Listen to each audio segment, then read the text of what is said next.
Okay, so today we're going to talk about the benefits of meal prepping, how it saves our time, saves us money, how you'll stress less, you'll eat healthier, and the fact that you can get the whole family involved. So, how meal prepping saves us time then? When you wait until the day that you're making a dinner, you're at work, you're not really sure of what you're going to eat. Not only then do you think, well, I've got to go to the supermarket to get the food that you want, which is time consuming, but then you're also going to spend more money than you normally would because what you would buy at the supermarket for one day's dinner generally isn't the cost of one day's dinner. So you'll probably understand what I mean when I say you're putting things in the basket that you don't really need or aren't even for that day's dinner. So you're spending more money than necessary. If, however, you don't even go to the supermarket, you don't know what's for dinner, and then you think, I'll just order food in, then of course, not only have you got to wait for that to be delivered, but then you've also got to realize that that's spending more money than it would had you gone to the supermarket. So there's got to be a day in your week that you can think, okay, I can put aside 2, maybe 3 hours in this day that's going to give me back time, because in the weekday we can be in the kitchen every single evening for an hour to an hour and a half. That's time that we don't have, but it's time that we have to use in order to feed ourselves and the family. However, if you just think about 3 hours of a day that's your most least active day, mine is usually a Sunday, where you can put aside time to throw things in the oven, throw things in the air fryer, put things on a pot, you're still not having to spend the whole time in the kitchen, but you are prepping and getting it done. That's going to bring back time for your weekdays. But it's also making sure that you stick to your nutrition goal, because we're not just talking about time saving, we are also talking about how you can stick to your plan as well. So let's think about how it saves us money. So if you were only shopping for exactly what you needed, and I'm not talking about excluding the family members. When you think about your meal prepping, you should start to think about meals that everybody eats. So it shouldn't be that you're cooking 2 separate meals every single day. Think about the foods that you eat, that they eat, that then can make your own meal plan so that you're just cooking once. So if you're shopping and you're only cooking what's needed on your plan, then that means you're only buying what's needed on your plan. So you're spending less. And then you're also making sure that the amount of times that you go to the supermarket on a day where you hadn't normally planned your dinner, you don't have to go there anymore. So that £25 at the till for that one dinner, that's scrapped. So you're no longer spending unnecessary money. You're no longer ordering takeout unless it's that specific cheat day where you are having a takeaway. But on your normal 5-day-a-week midweek plan, you shouldn't really be ordering a takeaway anyway. So you're saving money there. So when you're organized, you are only buying exactly what you need. So for me, I will only order my food online. I cannot be bothered to go to the supermarket. When I do go to the supermarket, it's probably because it's out of stock what I want online. But if you can get into a habit where you order online, or you kind of go shopping and order the same things or buy the same things, then really the only thing you're doing the following week is swapping out. And all you're swapping out would be marinades, seasonings, probably different grains. So this week you probably had 3-4 days of rice. Now you might just want 3 or 4 days of quinoa. You're not changing the whole meal every single week to the point that your shopping is just random every week. Try and focus on same foods and just change the taste of the food, the dressing of the food, the salads, things like that. And then we look at how you're going to stress less, because I know if I'm working and I'm thinking, what is for dinner tonight? I'm stressing as I'm working, because all I'm thinking about is I'm finishing up. I've got to go to the shop, or even if I haven't got to go to the shop, I've still got to think, what am I going to do? What am I going to take out the fridge? What am I going to take out the freezer? So it's mental stress. It's mental stress using up energy that you probably don't even have right now because you're already tired from working out, going to work. If you've got kids, picking the kids up from school, then you're rushing in the house, trying to think, what can I get cooked in half an hour? Everyone's starving. So it's a lot of stress that can be saved had you done it on that day where you prepped everything. Now, I remember speaking to Sim on her check-in form this week and just talking about how we don't have to look at meal prepping as prepping every single meal for the whole 7 days, every single lunch and every single snack. Because one, not only can that become time consuming, but two, you may not want a dinner that's been cooked 4 days ago. Even if you froze it or you've stored it in the fridge, you might just think, well, I don't really want chicken and rice and veg again. So just having half the week prepped is more than enough. So you don't have to have your snacks prepped if you're having things like fruit, protein bars, Ryvitas and avocado. Obviously, those things can be done on the day in literally 2 minutes. But things like your dinners and your lunches, just prepping half the week of that is going to save you a lot of time. And then you can just add the grains or the complex carbs to the meal on the day. Nothing wrong with just putting in some potatoes in a pot of boiling water on the day, as long as the majority of the food that takes the most time, which would be the meat or the chicken or the fish, if that's done in advance, then it doesn't matter about just putting something on the pot. So just think about the fact that it saves you stress, but then it also makes you eat healthier, because no matter how hard you try to order in a takeaway that's healthy, it's never really as healthy as home cooked meals. So it's going to help you to make better choices of what you're going to have with your dinners. When you're thinking about your meal prep, you're going to be thinking about what kind of dressings do I want? What do I want to accompany with my food? Do I want vegetables? Do I want salads? What kind of salads do I want? Fat burning foods that are on your meal plan, things like that. So you're cooking at home, you're going to be using less salt than what they would use at a restaurant. You're obviously going to be using less sugars in your food. You know that when you cook your food at home, exactly what's gone into it.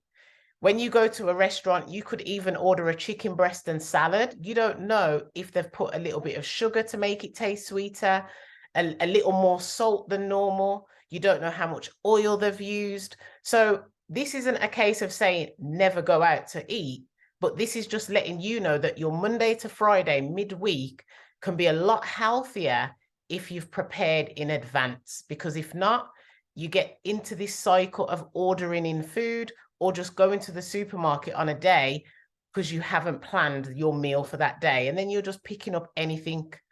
And then obviously you want to make sure that there's variety. If you've got variety on your plate, so I posted a picture today of my typical lunch, and you have to see color. If your plate is a lot of beige colors, then it means that you're missing out on a lot of fibers and antioxidants, because all of those come from your salads, your fruits, your vegetables.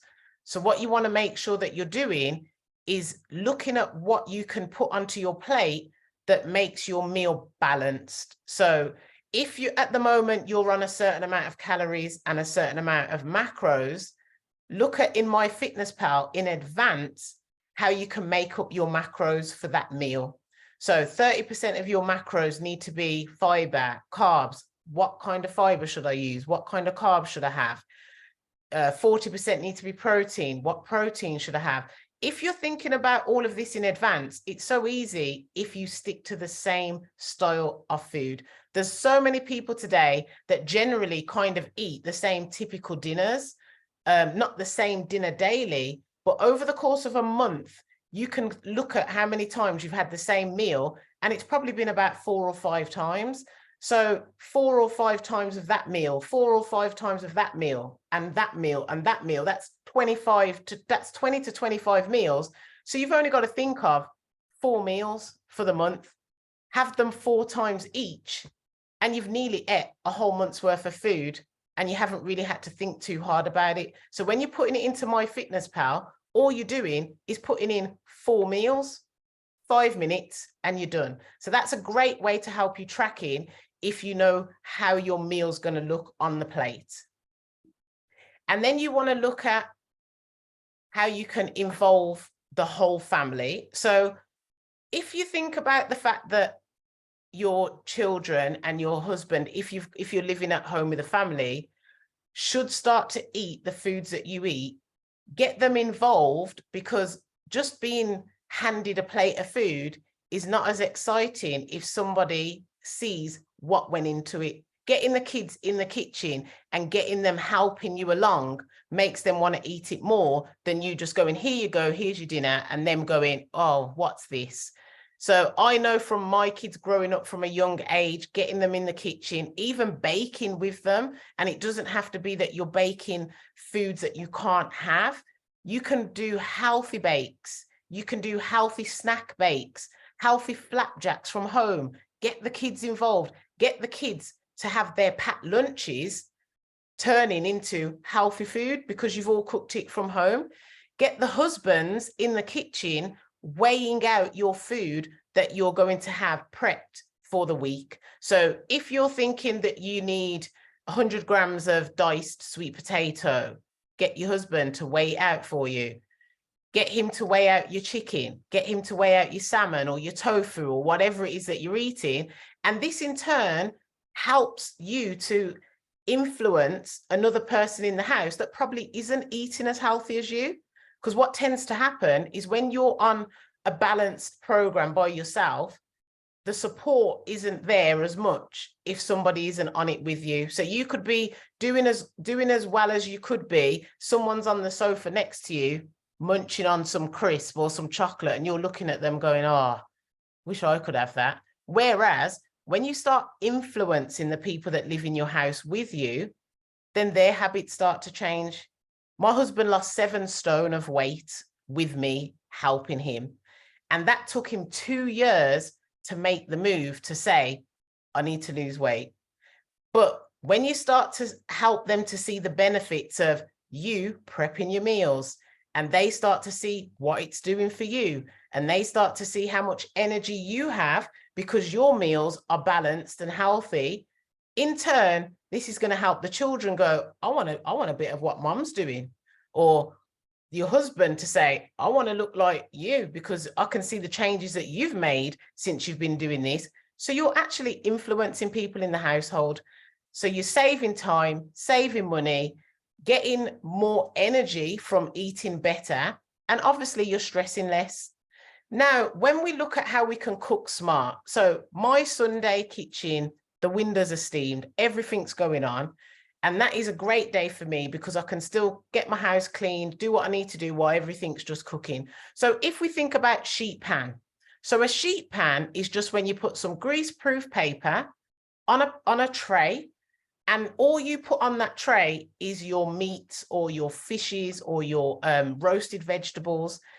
And all you're going to be doing, obviously, is portioning them out.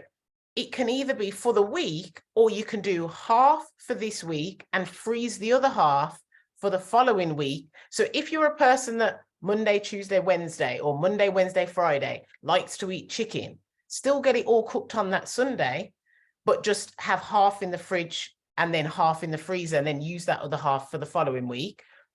If obviously you like your roasted vegetables, again, it's just another tray in the oven. So you could have one tray in the oven that's cooking all your meats or your fish, one tray in the oven that's just cooking a lot of different roasted vegetables.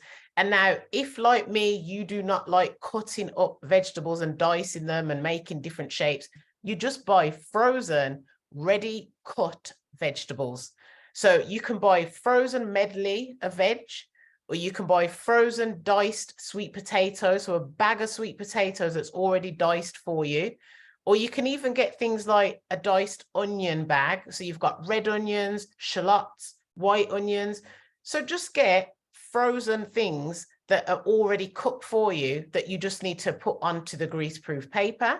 So that's going in the oven at the bottom with the chicken and the fish at the top.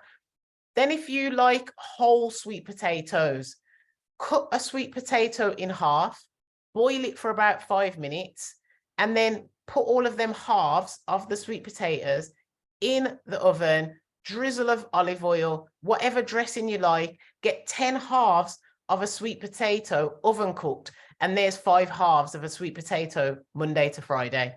Easy. You haven't got to think about it. Then I love savory rice. I don't just like to stick to the same bland brown basmati or white basmati. Add flavor to your rice, add seasonings, add paprika, add vegetables, add garlic. Make your rice as tasty as the meal, as the chicken or the fish or the tofu, whatever it is you're eating. Don't make the rice just be the base. Make it a tasty dish, because then you can have the rice every single day of the evening. If you've got three different type of rices, so you've got a brown rice medley, you've got a white rice medley, or you've got a quinoa medley or a bulgur wheat medley. Just cook them all in advance. 2 days of the week, you might want a pilau. 2 days of the week, you might want brown. 2 days of the week, you might want quinoa. But again, it's just 1 or 2 massive pots on the cooker. That's done. And then obviously a variety of vegetables. You always want to make sure that your veg is different, because it makes your meal taste different. So if you had salmon, rice and veg today, and tomorrow you had salmon, rice and veg, and the veg was different to yesterday, it changes the whole dinner. So all you've got to do is change the dressing, change what's accompanying your main meal, and it will feel like you've had a completely different dinner. And then obviously you just get your containers, pack it up, half in the fridge, half in the freezer, that you can still use for that same week or use it for the following week. It really doesn't matter. But what you've got to start thinking about now is, how can I stay on track? How am I going to save time? And how am I going to save money? So that's what you want to start to think about. And especially now that we're coming into summer, definitely you will start to either eat out a bit more on the weekends, because we socialize more. But if you've smashed your midweek, then there's no guilt for going out on the weekend, because you haven't had a midweek takeaway as well as going out on the weekend. You haven't done a random dinner in the week and then gone out in the weekend. Smash your Monday to Friday. And then on the weekend, if you're going for a barbecue or you're going out with friends, I'm telling you, you will still stick to plan and lose body fat. So that is the way to cook smart, meal prep, and save time.